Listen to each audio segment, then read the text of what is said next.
We see ever-increasing physical threats regarding nuclear facilities, primarily, of course, the Zaporozhye nuclear power plant, and Bushehr as well. Look at what is happening now. So, we would like to draw attention to our country's main approaches to this issue. Russia places great importance on strengthening physical nuclear security worldwide.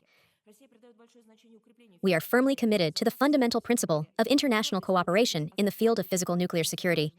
It stipulates that the state itself is responsible for ensuring it within its territory, and that it is the state which determines the optimal parameters of the relevant national systems and measures. We hope that the ceasefire regime reached on April 16th will be strictly observed, which will create conditions for sustainable de-escalation of tension in Lebanon. We clearly see what is happening there, but we are guided by the desire and determination to support the ceasefire regime. We also hope that it will help rectify the rapidly deteriorating humanitarian situation there.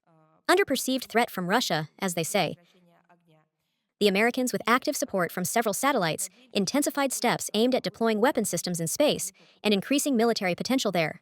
As always, they start accusing Russia of something so that they can then do it themselves or somehow justify their own illegal actions.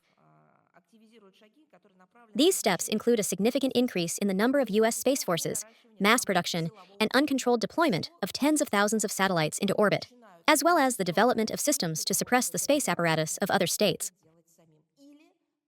Over 200 Soviet memorials have been dismantled in recent years in Latvia, more than 130 in Estonia, about 70 in Lithuania. We are increasingly finding attempts at illegal exhumation and reburial, again, illegal, of the remains of Soviet soldiers and officers in military brotherly burial sites.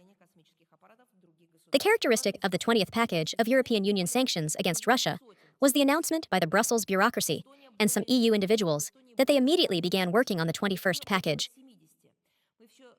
You know, this would truly be a joke, and it is a joke. Today we talked about the sarcophagus over the Chernobyl nuclear power plant. This is just another scene from this very Western theater of the absurd.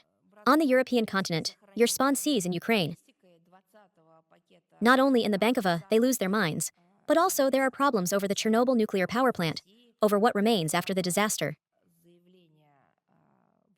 Maybe it would be worth involving this entire group of lawyers, economists, financiers they engaged to develop anti-Russian sanctions to ensure at least their own security. Their main focus now is on limiting Russia's ability to export hydrocarbon resources. In other words, as the world watches the new reports on events in the Middle East, everyone is wondering where and how to source hydrocarbons to secure their own supplies, development, and, ultimately, heating. But, as they say, the European Union continues to eat cactus.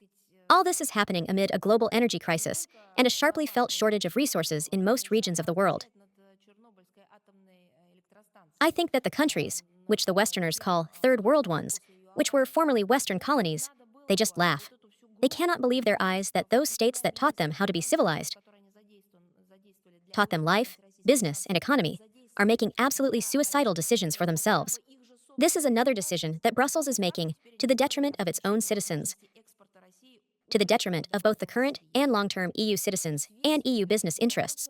Russia strongly condemns any illegitimate, unilateral coercive measures. More and more countries share and support this approach of ours. We will adopt retaliatory measures. What will they be? They will be tough. They will be developed and implemented in accordance with our interests.